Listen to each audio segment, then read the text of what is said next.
Bueno, el día de hoy vamos a trabajar en torno a una de las ideas quizás más importantes propuestas por Lacan y la podemos resumir en una frase y es: el inconsciente está estructurado como un lenguaje. ¿Sí? El propio Lacan argumenta cuando explica esta frase que en realidad se trata de un pleonasmo. Esta frase es un pleonasmo porque él sostiene que siempre que haya estructura, esa estructura va a ser la estructura de un lenguaje y siempre que haya lenguaje va a estar estructurado, ¿no?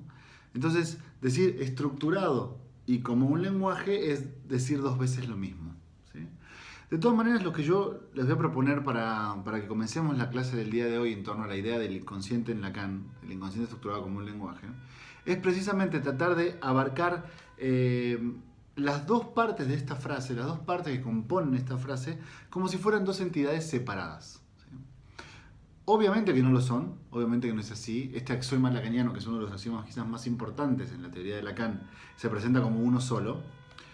Pero les voy a proponer hacerlo de esta forma con una única finalidad. Y esa finalidad es que quede lo más claro posible. ¿Sí? Entonces, bueno, les propongo esto y vamos hacia allá.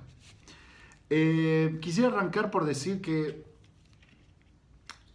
si el inconsciente tiene, como afirma la frase de Lacan, si el inconsciente tiene la estructura de un lenguaje, creo que es pertinente que nosotros analicemos cuál es la estructura de un lenguaje y quizás vamos a poder entender un poco más sobre la propuesta de inconsciente en la obra de Lacan. Entonces, comencemos por analizar algunos aspectos de un lenguaje. ¿Qué es un lenguaje y cómo funciona un lenguaje? ¿Sí? El primer punto que quiero destacar para ustedes y que por un lado es muy intuitivo, pero es importante decirlo porque a veces caemos en errores, es precisamente que un lenguaje no le pertenece a nadie. ¿Sí? Es decir, yo hablo castellano, ¿no? O bueno, español para algunos todos. Yo hablo español. Pero el idioma español, o el castellano, no es mío. Es decir, no es mío y no habita dentro de mí.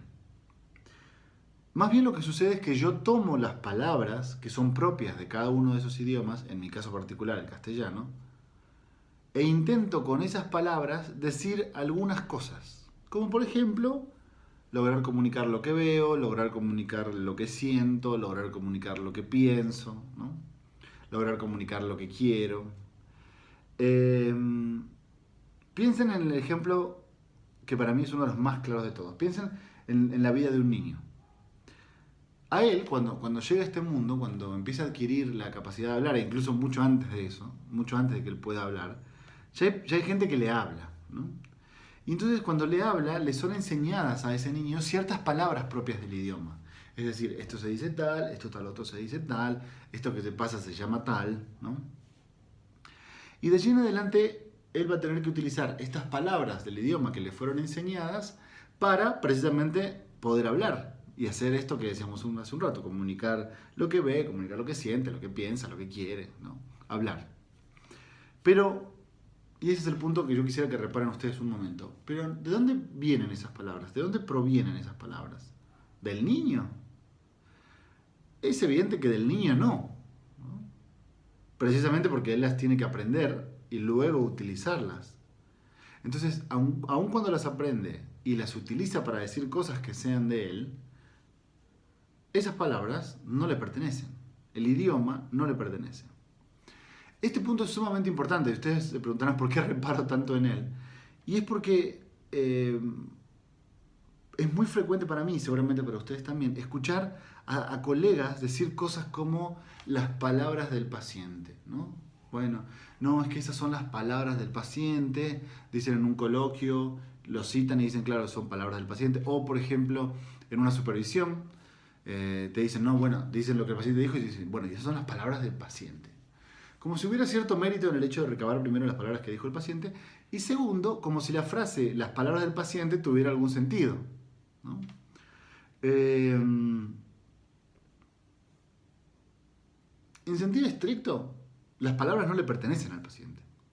O sea, la frase las palabras del paciente no tiene ningún sentido, ¿no? Pero no le pertenecen al paciente y tampoco le pertenecen a nadie.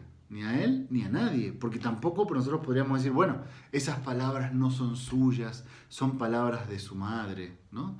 Y volvemos a caer en el mismo problema. Porque, ok, supongamos que nosotros admitimos que ciertas palabras que el paciente no dice, perdón, dicho, que el paciente nos dice, no provienen de él, ¿no? Bueno, bien. Entonces, ¿de dónde provienen? De la madre. Ah, bueno, pero salieron de la madre, o sea, fueron creadas por la madre y dichas por la madre y utilizadas por ella. Bueno, en sentido estricto fueron dichas por la madre, pero eso no implica para nada que provengan de la madre. Porque la madre seguramente en algún momento también atravesó por la experiencia que contábamos hace un ratito del niño. Es decir, llegar a este mundo, que te enseñen palabras y que te digan, bueno, con estas palabras vas a tener que poder más o menos arreglártelas hablando. Diciendo lo que uno quiere, lo que uno piensa, lo que uno siente y todo lo que dijimos. Entonces, no es que yo esté tratando de decir que no porque el paciente lo diga sean sus palabras. Lo que estoy tratando de decir es que nadie posee palabras, ¿sí? El lenguaje no es algo que se posee, ni es algo que se interioriza.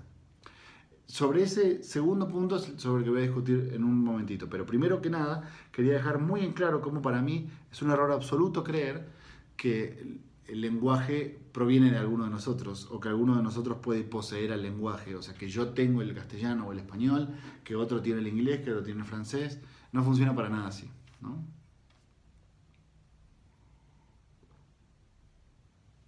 Y el segundo punto que les decía hace un ratito, que también me parece clave.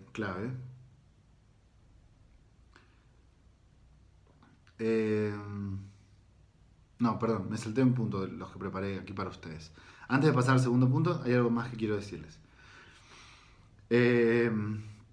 Sobre la idea de poseer el lenguaje y no poseer el lenguaje. Me salté un apartado que es realmente importante. Porque lo que yo quiero que vean es que el apoyo que Lacan va a hacer de su propuesta en psicoanálisis lo va a hacer sobre una disciplina. Y esa disciplina es la lingüística. Si ustedes utilizan cierta disciplina para argumentar su postura en cualquier otra disciplina, por ejemplo, si ustedes utilizan la lingüística para argumentar su propuesta en psicoanálisis, lo más probable es que esa elección tenga efectos, ¿no? Es decir, no va a ser lo mismo un psicoanalista como Freud, por ejemplo, que postula su propuesta en psicoanálisis en torno a la biología o a la neurología, más específicamente, que otro autor, como por ejemplo Lacan, que va a fundamentar y va a sedimentar, digamos, o apoyar su propuesta en psicoanálisis sobre la lingüística, evidentemente no va a ser lo mismo, va a tener efectos distintos. Entonces, yo por eso quiero recalcar este punto, porque para pensar qué efectos tuvo en la obra de Lacan el hecho de haberla apoyado sobre la propuesta lingüística, tenemos que pensar cómo se entiende el concepto del lenguaje. Eso es fundamental, ¿no? Entonces, volviendo a lo que les decía hace rato, yo no poseo el lenguaje, no es mi lenguaje, ni son mis palabras. Yo aprendo sus palabras, las tomo, las del lenguaje, las palabras del lenguaje, no las palabras de mis padres. Ahí hay un punto fundamental de confusión y generalmente para los que están un poquito más avanzados se argumenta siempre en este sentido equivocado en torno a la noción lacaniana de la langue, ¿no? Como si hubiera una parte del lenguaje que uno se apropia. Ahí hay un par de cortocircuitos, pero claramente lo que yo quiero decirles es, no es mi lenguaje, ni son mis palabras. Yo aprendo las palabras del lenguaje, porque tampoco son de mis padres, ni de mi madre, ni nada de eso. Yo aprendo las palabras del lenguaje, las tomo, las uso, pero cuando yo me muera, el lenguaje va a seguir estando, ¿sí? Y antes de que yo naciera, el lenguaje ya estaba también. Entonces, por eso a veces es interesante pensar una propuesta que algunos autores hicieron y que Lacan de cierta forma, a la que Lacan de cierta forma adhiere, es esta idea de que más que el lenguaje sea una herramienta para nosotros, a veces da la sensación de que nosotros somos más una herramienta para el lenguaje, ¿no? Para poder persistir, para poder sostenerse, para poder repetirse, para poder expandirse. Lo que es claro es que él estaba antes que nosotros y cuando nosotros ya no estemos va a seguir estando, ¿no? Porque seguramente alguien luego de nuestra existencia le enseñará a tal otro niño que tal cosa se llama de tal manera y que tal palabra significa tal cosa y eso continuará, ¿no? Aunque nosotros ya no estemos en este mundo. Bueno, entonces el punto que quería recalcar es precisamente eso. la propuesta en psicoanálisis que ustedes tengan, si ustedes la apoyan sobre diferentes disciplinas, eso va a tener ciertos efectos. Entonces, si la de Lacan es una apoyatura en la lingüística, lo que es evidente es que nosotros nos tenemos que preguntar qué significa en este contexto el lenguaje, ¿no? Ahora sí, pasando al segundo punto que les decía, es claro también para mí, voy a tratar de argumentarlo para ustedes, pero es claro para mí que el lenguaje no habita dentro de nadie, ¿no? Es decir, las palabras no están adentro mío.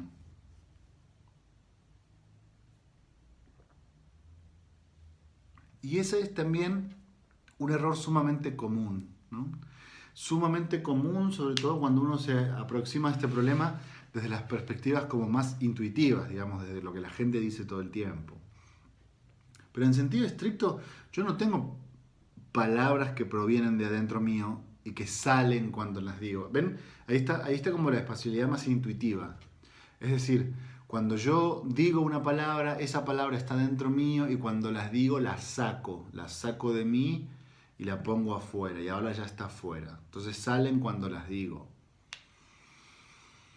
En realidad, como veíamos hace un momentito, las palabras me son dadas, ¿no?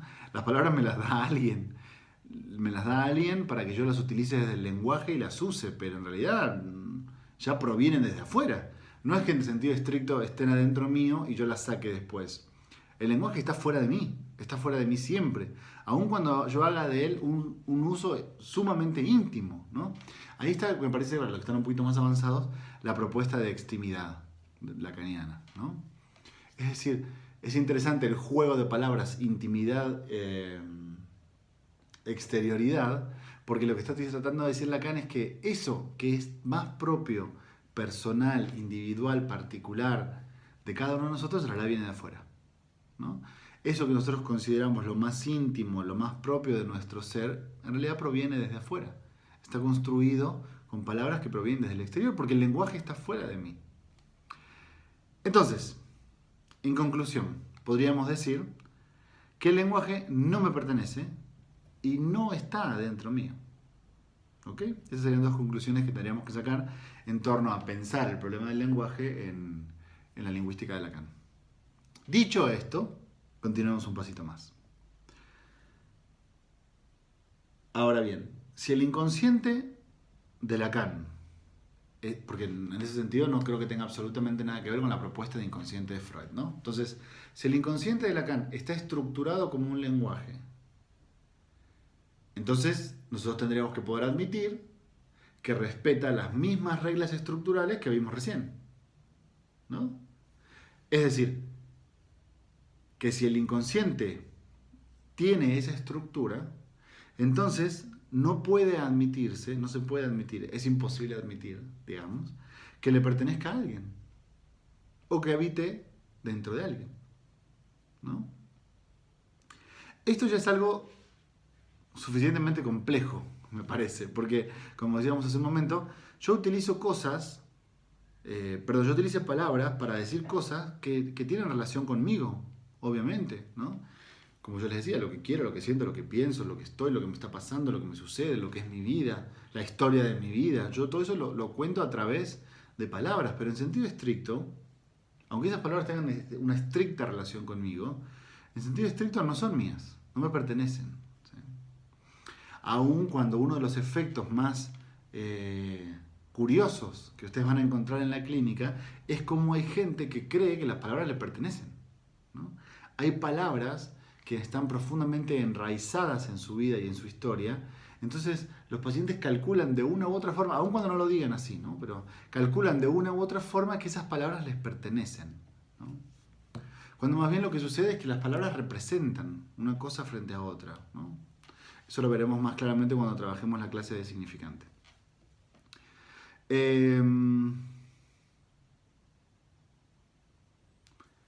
Entonces, bueno, recapitulemos un poco lo que les decía del error de los colegas, que escucho muy, muy frecuentemente, un error que la verdad me parece lamentablemente típico en los colegas. Mis palabras, tus palabras, las palabras del paciente, las palabras del analista. Incluso, seguramente ustedes habrán escuchado cómo hay colegas que se justifican en torno a la lógica de no decir nada, o no participar del dispositivo clínico, o no intervenir, o no decir nada en torno a esta idea. No, bueno, es que son los significantes del paciente, entonces yo no voy a intervenir con mis propios significantes. O la gente que te pregunta, bueno, ¿esos significantes son del paciente o son tuyos? ¿Es realmente eso importante? Es decir, lo que trato de decirles de alguna forma un poco más profunda es, en el dispositivo clínico, lo que sucede entre un analizante y un analista, ¿vale la pena introducir la pregunta de quién dijo? O sea, ¿quién dijo esto? ¿Quién dijo el otro? Yo pienso que si mantenemos esa lógica, la lógica del quién dijo, caemos en un error que quizás podría ser fatal si no se resuelve rápidamente.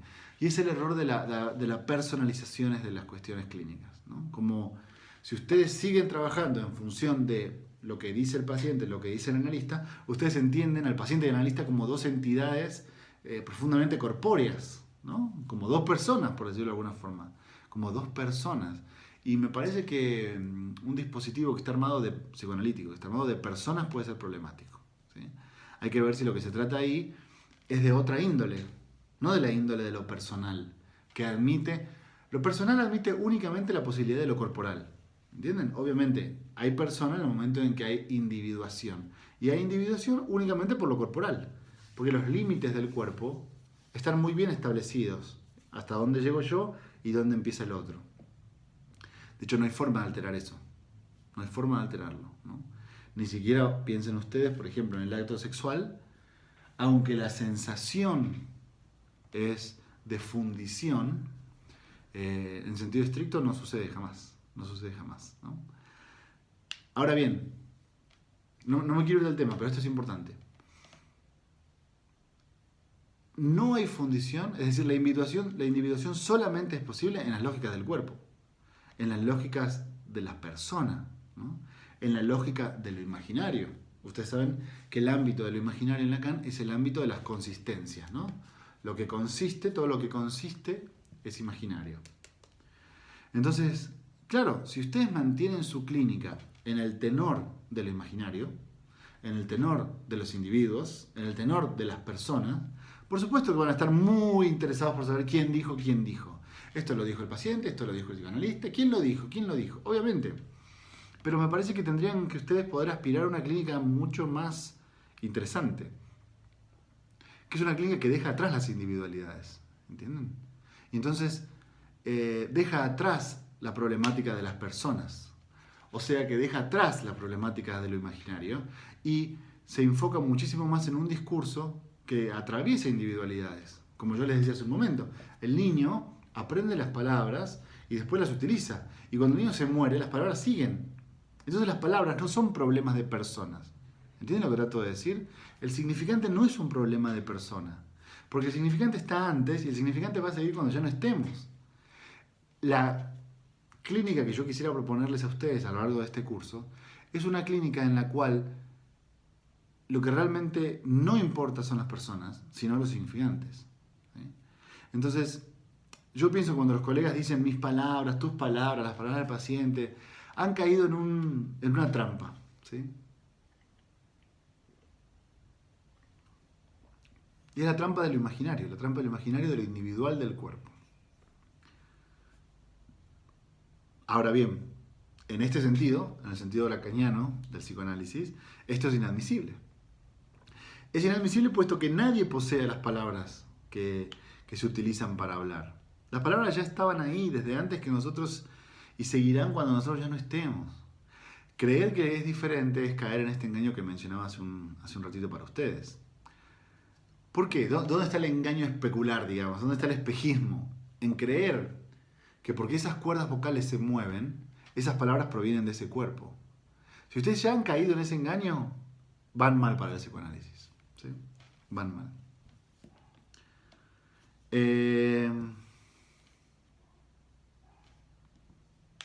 Bien.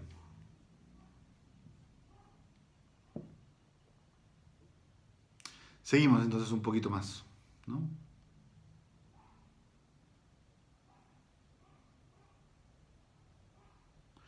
Permítanme un momentito. Sí.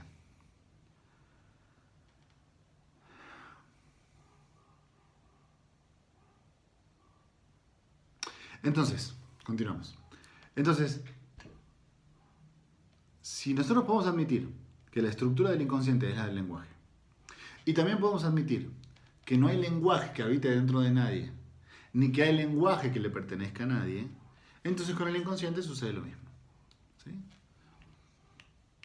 ¿Qué significa entonces dentro del paradigma de Lacan, o al menos de la propuesta de Lacan, la frase mi inconsciente? En el modelo de Lacan no significa absolutamente nada. ¿Sí? Porque, miren, aquí quisiera que nos tomáramos unos minutos también para que vean la que creo es una posición muy clara con la propuesta de Freud. Porque para Freud, el inconsciente es lo más propio y lo más personal que existe. Incluso piensen ustedes en ideas de Freud que atraviesan toda la obra, pero que la pueden encontrar claramente en la Introducción al Narcisismo, o que la pueden encontrar claramente en los textos como El yo y el ello, de 1923. Y es esta idea de que, seguramente lo han escuchado muchas veces, de que el niño nace como una bolsa de pulsiones. ¿Sí?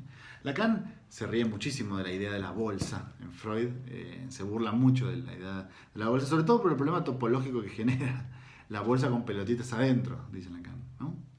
Pero retomando un poquito la idea de Freud, el niño nacería entonces como una bolsa llena de pulsiones.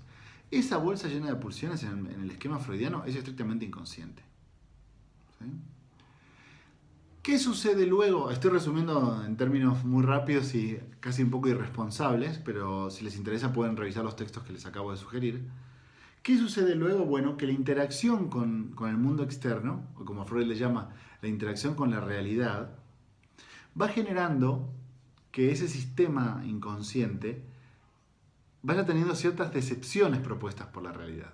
Por ejemplo, ustedes se acuerdan que bajo el imperio del principio del placer, supuestamente todo debería ser respondido rápidamente. Cualquier necesidad, cualquier pedido de satisfacción, todo tiene que ser rápidamente respondido, ¿no? Ahora, el problema es que cuando ese aparato o ese niñito o esa bolsita de pulsiones, como le llama Freud, se golpea contra la realidad, se da cuenta que una de las cuestiones que tiene la realidad es que ahí no impera el principio de placer, sino que ahí impera el principio de realidad. Entonces, ese principio de realidad, en él, la satisfacción no es inmediata, dice Freud. En ese sistema, la satisfacción a veces tarda en llegar. ¿Qué efecto termina teniendo eso en el inconsciente?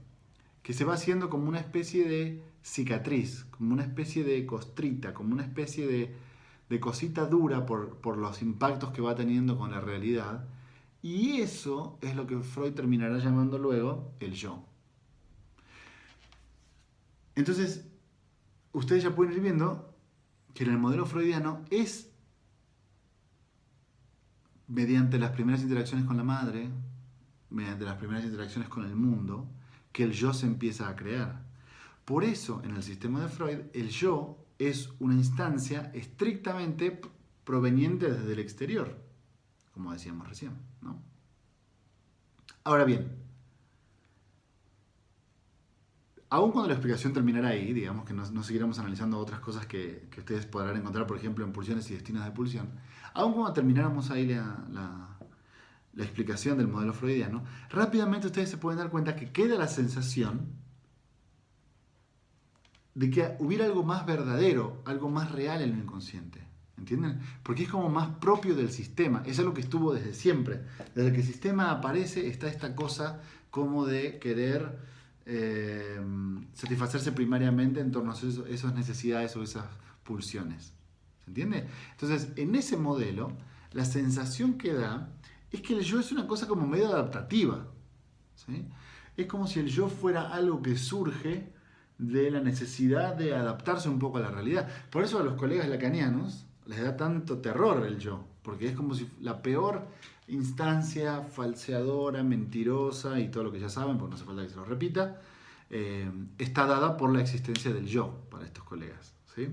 Entonces, fíjense cómo termina quedando, tanto en la lógica de Freud como en cómo lo han entendido nuestros colegas, la sensación de que como si el inconsciente fuera algo más verdadero, ¿entienden? Como si el inconsciente fuera algo más real, como si el inconsciente realmente tuviera que ver con lo que ese individuo particular en su propia subjetividad quiere. Entonces, Aquí es donde quiero que vean la diferencia fundamental.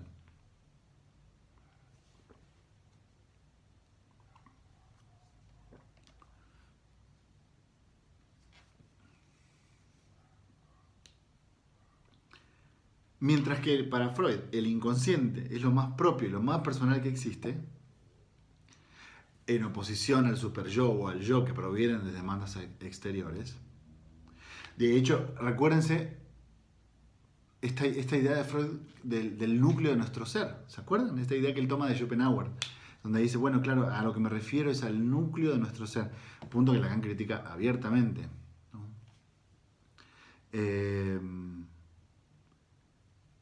Incluso les diría más, aún cuando Freud nunca aceptó la relación anatómica entre el cerebro y su tópica de la mente, siempre tuvo clarísimo que el inconsciente estaba dentro de las personas. Nunca se deja entrever en ningún momento de la obra de Freud que el inconsciente no sea algo interno y personal, ¿sí?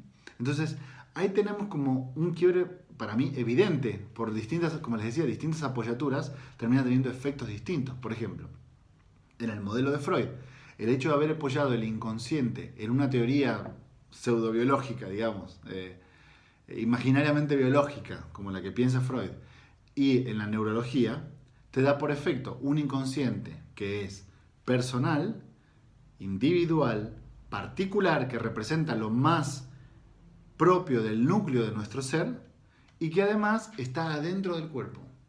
Insisto, aunque el mismo Freud asegura que no hay una relación anatómica entre el cerebro y el modelo de la mente que él propone, nunca se deja entrever que ese modelo no está dentro de uno.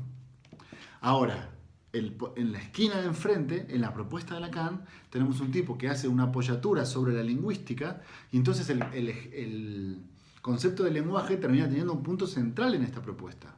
¿Cuál va a ser? Bueno, que si el inconsciente tiene una estructura parecida a la de un lenguaje, es mentira que es interior a cada uno de nosotros, es decir, que está dentro de nuestro cuerpo, y también es mentira que es el elemento más propio del núcleo de nuestro ser, lo más personal, lo más particular de cada uno de nosotros. ¿Por qué? Porque en los dos casos proviene de afuera.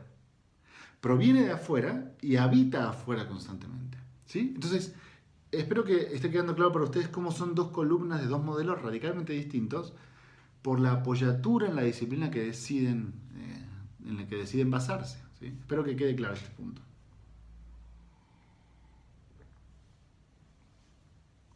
Pero bien, quiero que analicemos todavía un punto más. La frase de Lacan dice, el inconsciente está estructurado como un lenguaje. Entonces, la pregunta obligada, me parece, para nosotros debería ser, ¿cómo está estructurado un lenguaje? Es más, ¿qué es un lenguaje? Un lenguaje, vamos a hablar un poquito de eso, un lenguaje es un sistema estructurado, porque, como decíamos al inicio, decir un lenguaje estructurado es exactamente un pleonasmo, es un sistema estructurado que tiene un contexto de uso y que además cuenta con ciertos principios combinatorios formales, ¿sí? Estrictamente lo de formal lo veremos cuando lleguemos a nuestra clase sobre lógica.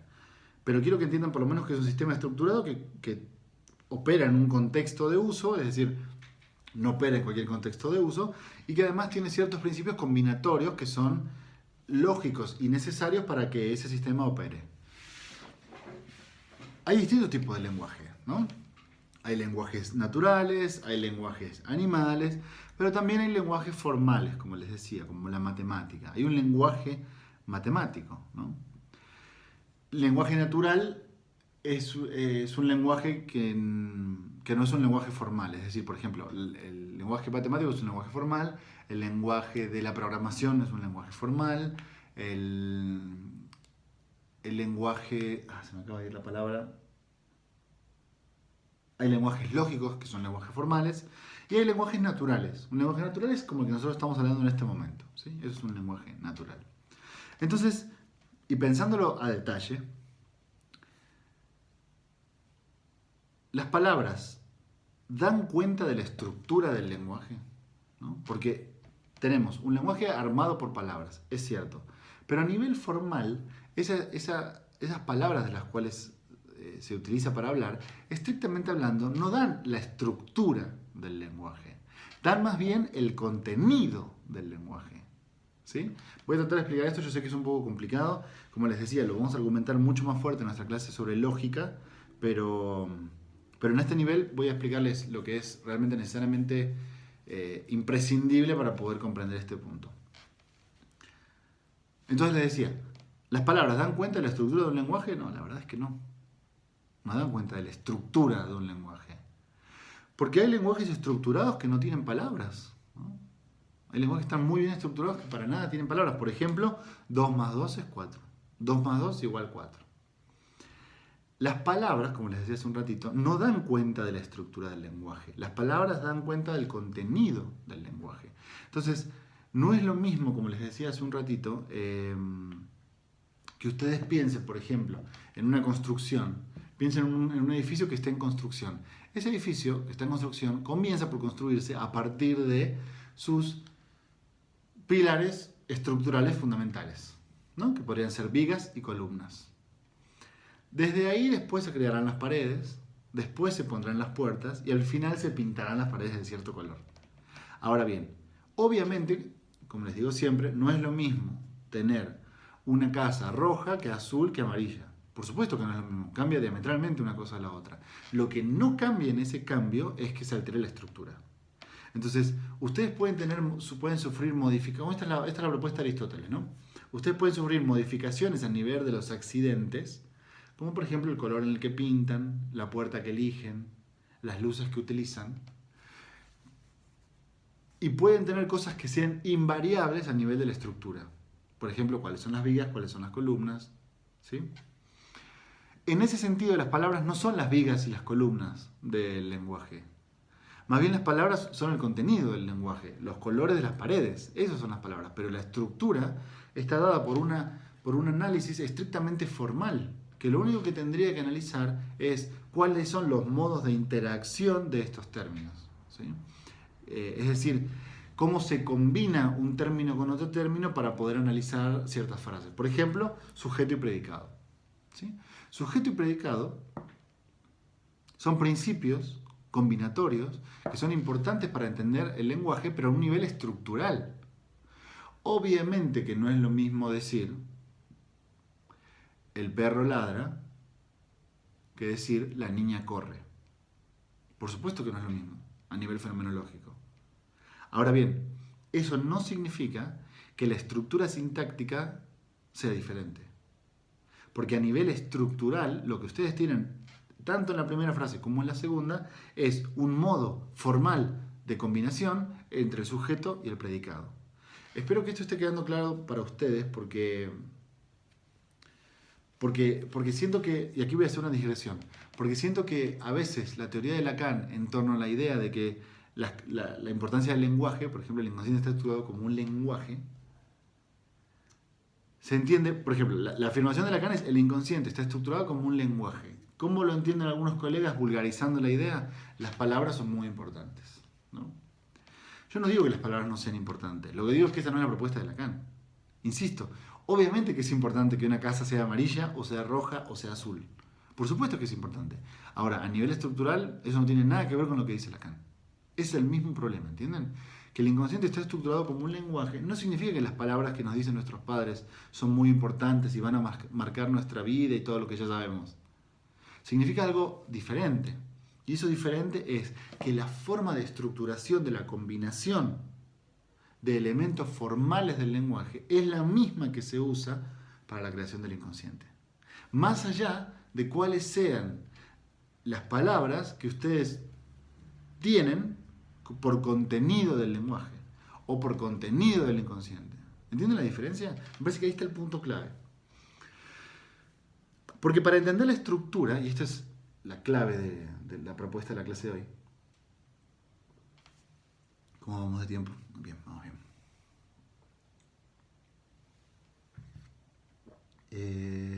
Sí. Les decía, porque para entender la estructura hay que entender cuáles son los principios combinatorios formales de cada lenguaje, no las palabras de cada lenguaje. ¿Entienden? ¿Cuál es la diferencia entre hablar bien y hablar mal un idioma? Eso creo que este puede ser un ejemplo más intuitivo para entenderlo. Seguramente conocen a alguien que dice cosas como: es que yo sé hablar tal idioma, ¿no? Yo sé hablar inglés, yo sé hablar francés, yo sé hablar alemán, pero no sé escribirlo, ¿no? ¿Qué implica eso? Que en sentido estricto, ¿qué es lo que saben? ¿Sí? ¿Qué es lo que saben y qué es lo que no saben? Lo que saben son palabras en ese idioma, es decir, contenido, y quizás tienen mucho vocabulario sobre cómo se dicen algunas cosas, que es un poco lo más fácil de adquirir, porque en realidad si uno busca en internet, le dice cómo se dice cada palabra en otro idioma, ¿no? Eso es lo que saben. Por eso ellos creen que pueden hablar un idioma. Claro, porque pueden hablar y darse a entender medianamente, ¿no? ¿Qué es lo que no saben? Las reglas de los principios combinatorios formales de ese lenguaje. Eso es lo que no conocen, ¿entienden? Las reglas sintácticas de cada uno de los lenguajes, que en realidad dan cuenta de cómo se combinan los elementos formales de cada lenguaje. Es decir, dónde va el sujeto, dónde va el predicado, cuáles son las interacciones, cuáles son los artículos, si las palabras se combinan o no combinan, si los adjetivos se relacionan o no se relacionan, como por ejemplo sucede diferente en el castellano que en inglés, ¿no? Ustedes tienen que conjugar los adjetivos en castellano y en inglés no. Por eso la gente que tiene por lengua materna el inglés, cuando habla castellano, hace cosas muy graciosas porque no combinan adjetivos con sustantivos, ¿sí? Entonces, es muy gracioso cómo pueden decir, por ejemplo, un sustantivo en masculino y un adjetivo en femenino, o al revés, ¿no? Porque son problemas que en su lengua no existen. Ahora, ellos pueden decir, yo sé hablar castellano. Sí, claro, saber hablar castellano, o sea, aprender 15 palabras en castellano lo puede aprender cualquiera en esta época. La clave es si logramos entender la estructura del idioma, la estructura del lenguaje, que esa estructura opera exactamente igual para el inconsciente en la propuesta de Lacan. Entonces, resumiendo un poco lo que he tratado de decirles hoy, no importa tanto que ustedes puedan conocer las palabras que rellenan el inconsciente de los pacientes. No es eso el conocimiento que ustedes les puede dar el estudio del psicoanálisis. Porque ustedes no pueden saber palabras que rellenan un inconsciente de alguien que ustedes no conocen. Ningún libro les va a enseñar eso. No es eso lo importante que ustedes deberían saber, de hecho. Hay algo que un libro sí les puede decir, o cursos como estos sí les puede decir, y es cuál es la estructura mediante la cual se estructura cada inconsciente. Porque esa estructura aplica para uno y para todos. ¿Entienden? Ahí resuelven el problema de lo particular y de lo general en psicoanálisis, que siempre es tan problemático, el caso por caso, bla, bla, bla, todas estas tonterías que se dicen, omiten el verdadero problema. Y el verdadero problema es cómo hago yo para estudiar una disciplina que supuestamente se fundamenta solamente en lo empírico de la clínica. Es imposible. ¿Cómo van ustedes a estudiar un inconsciente de alguien que todavía no conocen? Eso es imposible, porque no es eso lo que tienen que hacer. Lo que ustedes tienen que hacer es analizar cuáles son las reglas estructurales de los principios combinatorios formales de cada inconsciente.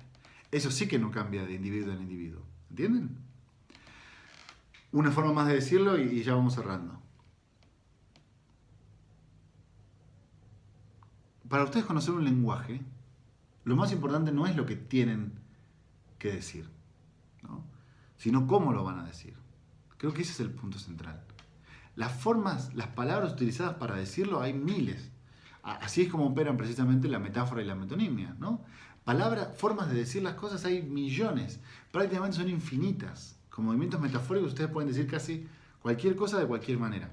La clave es cómo decirlo. Esa articulación es la que no varía, ¿entienden? Y ahí es donde está la potencia de la idea de estructura en el lenguaje. Porque si el inconsciente tiene una estructura, nosotros no tenemos que conocer todas las casas pintadas de amarillo, todas las casas pintadas de azul, todas las casas pintadas de rojo, porque eso es estúpido. Nadie se plantearía conocer todas las casas pintadas de todos lados. Lo que sí tenemos que conocer es cómo se estructuran esas casas. Porque independientemente de cómo estén pintadas, una vez que ustedes estén adentro van a poder reconocer rápidamente la estructura. Espero que con estos ejemplos quede un poco claro. Entonces, ya para ir cerrando, me parece que es aquí donde la propuesta del inconsciente de Lacan se torna sumamente interesante, ¿no? Porque Lacan no sostiene que el inconsciente está hecho de palabras, como les decía hace un ratito, que además creo que es como siempre se ha entendido, ¿no? Como lo entienden la mayoría de los colegas y como nos lo enseñan la mayoría de nuestros profesores, ¿no? El inconsciente está hecho de palabras. Yo no creo que a eso se refiere a Lacan. Me parece que lo que se refiere a Lacan es que el inconsciente está estructurado como está estructurado un lenguaje. O sea, que el inconsciente se estructura como se estructura un lenguaje. O sea, con ciertos principios combinatorios formales que dan cuenta de cómo esa estructura se pone en relación términos que después pueden cambiar, ¿no? Da exactamente igual si las palabras van a cambiar o no van a cambiar. Lo que ustedes tienen que conocer, de hecho, un punto más para entender esto, a ver si con este ejemplo los atrapo un poquito más. Justamente la gente que no sabe un lenguaje, ¿qué hace? Aprende una frase, ¿no? Entonces, ¿qué te dice? Ah, yo sé hablar francés, y te dice siempre la misma frase. O yo sé hablar inglés, y te dice siempre la misma frase. Esa frase está bien dicha, por supuesto que está bien dicha, pero ese aprendizaje de memoria solamente apunta a los contenidos. Si ustedes le piden, bueno, ahora decime otra frase diciendo tal cosa, esa persona no lo puede hacer, porque lo que no puede hacer es estructurar sintácticamente el lenguaje, ¿entienden? Lo único que puede hacer es, se aprendió un pedacito de contenido y lo repite. Acá tenemos el mismo problema. No es que el inconsciente esté hecho de palabras, es más bien que hay una estructura que es similar al lenguaje, que es la que reina en el inconsciente. Entonces lo que ustedes conocen no es todos los inconscientes, ni todas las estructuras, ni todas las palabras, no se trata de eso. Se trata precisamente de que ustedes entienden, si ustedes llegaran a entender cuáles son los principios combinatorios formales que dan estructura al inconsciente, conocen uno y conocen todos. Bueno, con eso vamos a terminar nuestra clase de hoy. Como siempre, si queda alguna duda, pregunta o comentario, me pueden escribir directamente a la página, o si alguno de los textos que recomendé no lo tienen y lo quieren en PDF, me lo hacen saber y yo se los haré llegar. Nos vemos entonces en la próxima clase. Adiós.